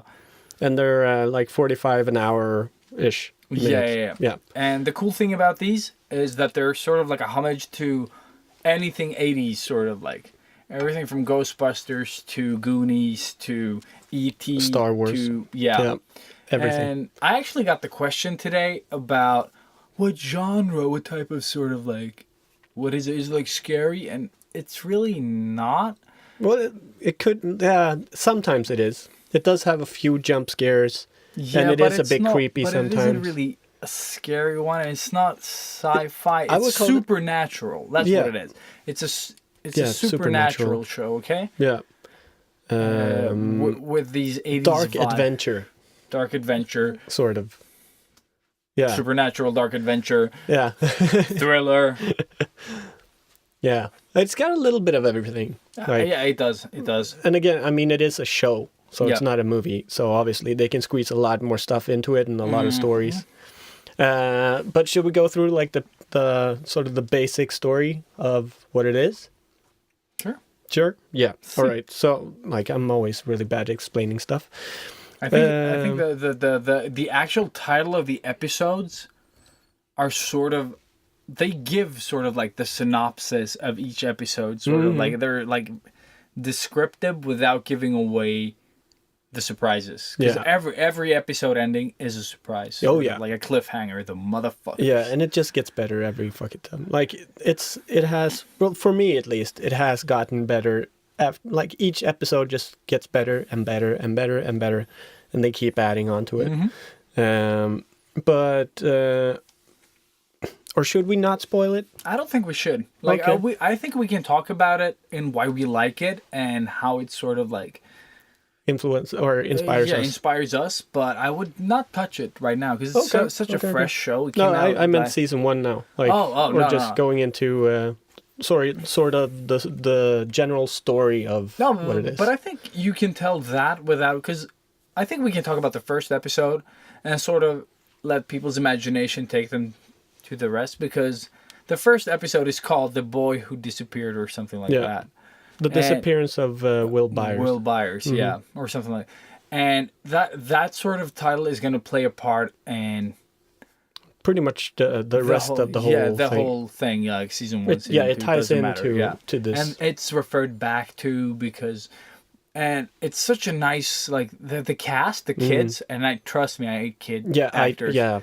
Fucking, like, Harry Potter did it for me, the first one. Wingardium Leviosa. I think they were pretty good. Because I've seen a lot worse. Oh, dude, don't get me started. Anakin. Yes. Oh, dude, Anakin Skywalker. You're an angel. Like, that line is just etched into my fucking brain, and I can't get it out. Yeah. Every time I see that stupid little brat's face, are you an angel? And he doesn't get better as he grows up, does he? And he looks just the same. They nailed it. Yeah. No. Dude, no. Yeah, wow. Yeah, Stranger Things. That title does explain pretty much what the first episode is all about. And it does 100% explain what the first episode is all about. And from then on, it's just this epic ride of... And it's so cool because it's... The more you think about it, it's 3 stories, or maybe more. But you follow the kids, you follow the teenagers, and you follow the grown-ups throughout this whole thing. And you get to see pretty much the same thing, but through each age's eyes. And I mean, it is creepy and scary at some time, like, but not in the way that you're gonna sit there and be like terrified and not gonna be able to sleep at night. But it's just got this like eerie little creepy thing in some episodes. What I like about this, if you think like, oh, but I don't like horror, this is not horror. No, it's not out to sort of scare you. No, it's sort of to make you feel uncomfortable for them. I think it's sort of creepy or scary in the way that E.T. is a bit creepy and scary in some parts. Like, or My Friend Mac, whatever, those sort of kids movies. Oh, Goonies is a good example, because Goonies I think is really good when they sort of like the first time they sort of like go to that creepy house and the villains are there and they find a dead body in the fridge thing, and it is like it is scary, but they do it in a good way, and they still like put in a lot of humor and fun stuff into it too. But but Stranger Things, it's directed or created by the Duffer Brothers. I think they're twins.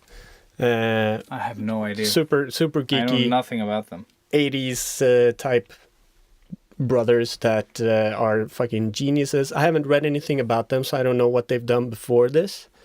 But it is such a good show. Like, it is amazing. If you haven't seen it, you have to watch it. Obviously it touches on a lot of nerves for us because it's our time. I think it's like it plays out in our sort of like when we were born. And a lot of the toys that we had, and like Viewmasters, like that He-Man, little red thing. He-Man. Yeah, I still laughed at that one. Like, it was so good. Because I just told Anna, I'm like, I have that character. So cool. I have it. Still have the figure. And do you still have the sword? That plastic little... I think I do. Or probably I not. lost a lot of those. Yeah, no, I don't have that. But it's so cool. They have all these toys, and I think what they did well in this show, like the kids that we mentioned, is that they chose kids that are believable kids, not these fucking Hollywood groomed little. Like, I'm not saying that they're terrible kids in any way, but they're not believable characters in anything. No, exactly. They can't look like Zac Efron, you know, like, and then be believable kids, you know, like where they're sort of like they pick their eyebrows and do shit to them that looks so unnatural. No, like, these are proper geeks, like proper nerds, so proper good. Geeks. You can see it, like, yeah, they nailed these kids, like, I think perfect casting. Like the cast is so good, and the kids are so like believable in the way that they do. They do some stupid shit that you're like, they're kids. And they do. I saw their audition tapes today. Oh, you did? Actually. Oh, that is so cool. So I need to watch that. Mike, like, you know Mike. Yeah, Mike. His audition was him being sick, and he just filmed himself with his iPhone in bed doing an audition. Oh, that is. And fucking nailed it. Like, really? each of the audition tapes were just crazy good. I couldn't even see these guys like being in this age. Yeah. Like in this century, because they feel so 80s, like they so feel so 80s. Like seeing them in like real like clothing or like dressing like we do. Yeah, that would be so fucking weird. Yeah, so crazy. But also, like, they put so much energy into the set designs and all of the small little details in the show too, to make it like you can almost smell it. Yeah, you know, it's so thick with 80s. You got the ugly jeans and clothes, and the hand-me-down toys, and even funky hair. Yeah, and just going past the cinema, you have like the movies that were like premiering at that time, like. And this latest one was the Terminator, the first one. Yeah, stuff like that. Good. It's just so awesome. Yeah, there's a lot of in the background that you could sort of like in their room or when they're playing, you know, or Dungeons and Dragons or whatever. Yeah. They have all these sort of things in the back that you could sort of pick up on. Because I think they mentioned like the Atari at some point, you know, like that they threw it out and like, oh man, like all that stuff. So many layers. If you are born like late 70s, sort of like 80s and onwards, this is like definitely something you should look up if you haven't. Don't think about anything that anyone has said. It's like it's pretty much a supernatural drama. Yeah, pretty much. Yeah, that's what it is. And it is funny at times, and it is fucking scary at times. It's really sad at times. But it's sad at times. Yeah, but it's never like a horror movie in that sense. Like horrendous shit happens, but it's still not to scare you. No. It's like you feel for them more than anything else. And yeah, man, I really love the cast. Yeah. What did you think of, without spoiling too much, but the new baddie in season 2, or like new baddie? I guess it's the same baddie, but it is. Yeah. I don't know, sort of like what they. But I really like the. I love the design. I like it. Like for me, it's something I've seen before. Yeah. But I think that doesn't bother me as long as they sort of like how they, you know, tell the story. It works perfectly. And I also sort of like how they like.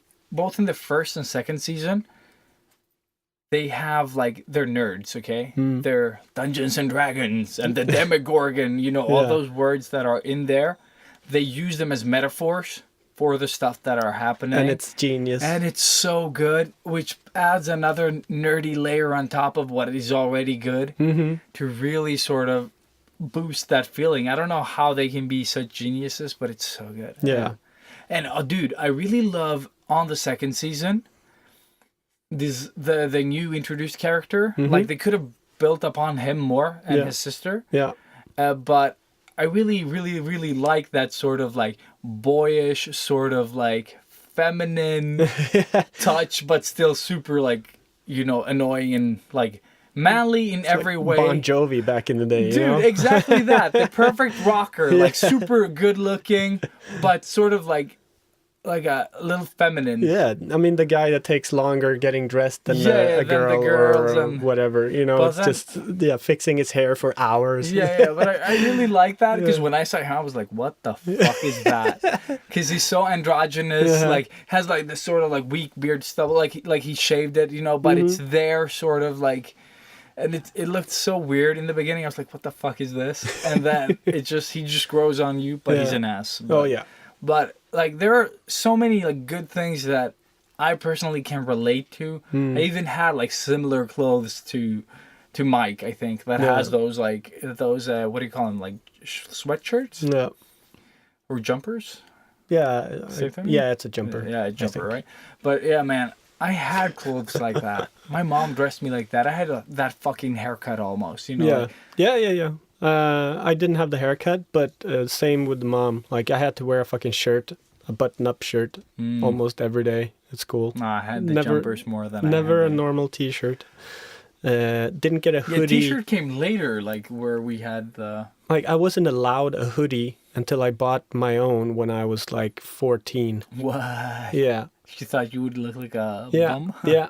She's like, no, you're gonna look like a gangster or a fucking hobo. So I was like, but I want a hoodie.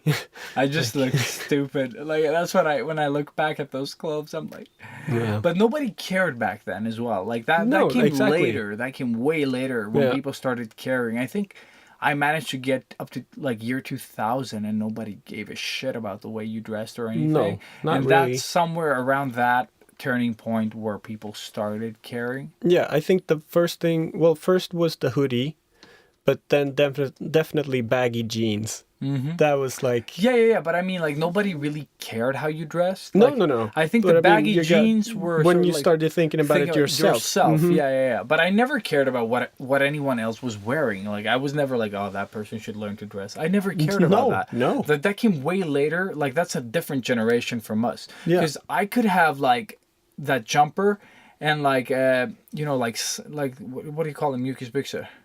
Yeah, just normal training pants. Whatever they're called. Sweatpants, yeah. And nobody would give a shit. Nowadays, like, oh, look at that. Like, that guy dresses like a slob or something. Exactly. You make fun of people looking like wearing crazy clothes. Yeah. Nobody gave a shit back then if you had, like, I don't know, like a leather jacket and, like, sweatpants. No. Like, nobody gave a shit. No. Whereas, like, later... it became like, like, oh, you have to dress properly. Yeah, now it's a thing. Now it's a thing. You have to have, like, this brand. Yeah, exactly. You have to have the brands. I don't know, when the fuck did brands, like, I don't even know what my Mickey Mouse shirt was, like. No, same here. I had no fucking clue. No fucking clue, like. But I know my mom was really into brands when I was a kid, so I always actually got really fancy brands. I had, like, Armani pants at some point. Yeah, and that's me in, like... fucking the beginning of high school. Okay, I did not Black have that. Armani pants and a fucking button-up shirt. I think I might have had like a pair of Fila pants or like Adidas or Nike at some point, but still sort of like like the low end of all that shit. Yeah, because I remember Champion was. Oh, Champion had tons of Champions and Fila. And Buffalo shoes. Like Buffalo shoes I never had. That's the beginning of but where, that became a like thing. Brands, Yeah. I fucking hated Buffalo shoes. Yeah, my brother had them. Yeah. All the wrong people had them. All the wrong people had them. Like, it was wrong having them, but it was even more wrong when some certain people had them. Yeah, I know. And I keep seeing them. They still have them. Yeah, I've seen it as well. Like, it's horrendous. So if you don't know what the Buffalo shoe is, it's a shoe that came out, I don't know, like... with early 90s? No, late 90s. Late 90s. Late 90s. Mid 90s. Yeah, mid 90s probably. And were super popular. It pretty much like any shoe, like a sneaker-ish shoe, but it had this like... It was a plateau. Plateau shoe, yeah. Like it had this big fucking thing that made you, like half a meter longer. Just to exaggerate, but that thing was so big. So ugly. So ugly. And if you misstepped, you'd sort of break your ankle. break your ankle. Yeah, so it was it was a fashion thing. And everyone was picking up on it. Like guys, girls, it didn't matter. No. It was horrible. And then after a while, thank God, t-shirts started coming out with the, like the Ghostbuster stop sign with the buffalo shoe. Yeah. No, but the thing is, at some point, everyone sort of got super, super into whatever the fuck the fashion was at that time, and everyone got scrutinized. But we sort of dodged that, thank God. But and that's what's in this show. Like tied back to the show.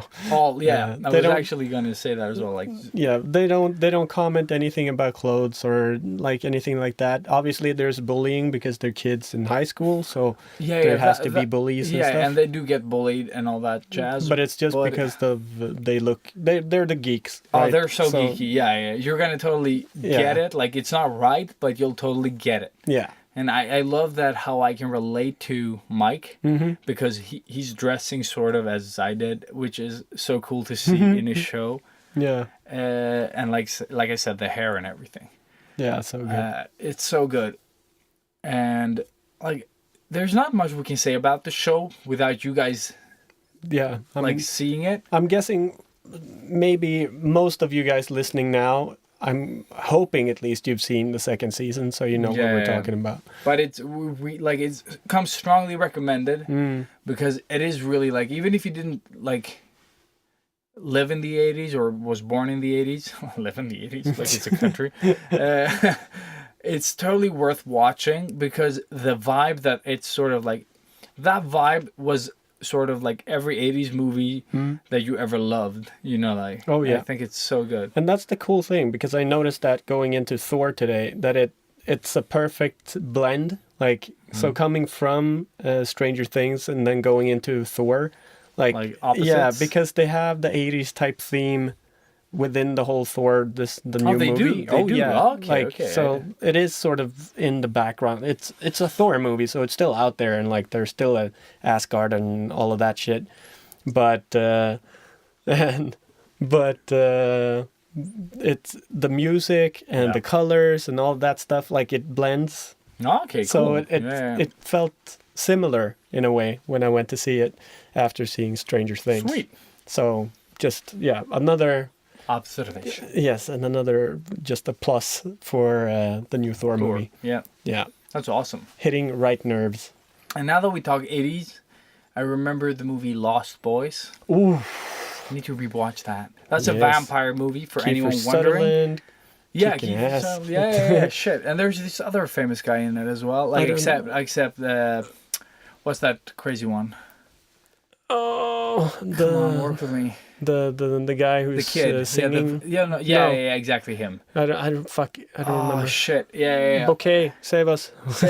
What was his name? Need the name. But it's the guy that we've been talking about every now and then, that he sort of lost his marbles after after sort of like growing up in the industry.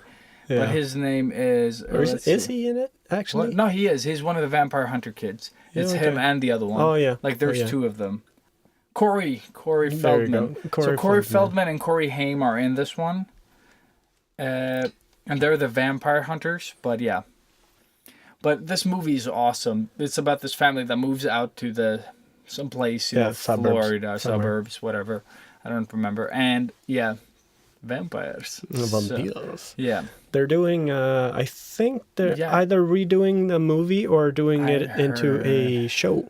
Really? Yeah. A show would be great. Yeah. That would be cool. And it's going to continue. Like, so again, they're going like the Blade Runner route. That is cool. So it's like what happened to everybody afterwards. I would really enjoy that more than a remake again. Yeah. It's like, how many remakes can you make out of stuff, you know? They probably have remade it already. Some crappy one that we haven't heard of. No. But yeah, the Lost Boys was pretty cool back then, at least. It was one like... It still is. It still is? I haven't seen it in years.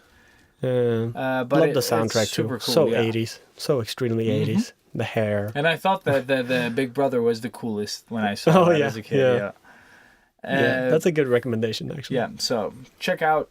Now you have tons of things. Yeah, you got Thor, way too much. Yeah, Stranger Things and The Lost Boys. Yeah. Coolly.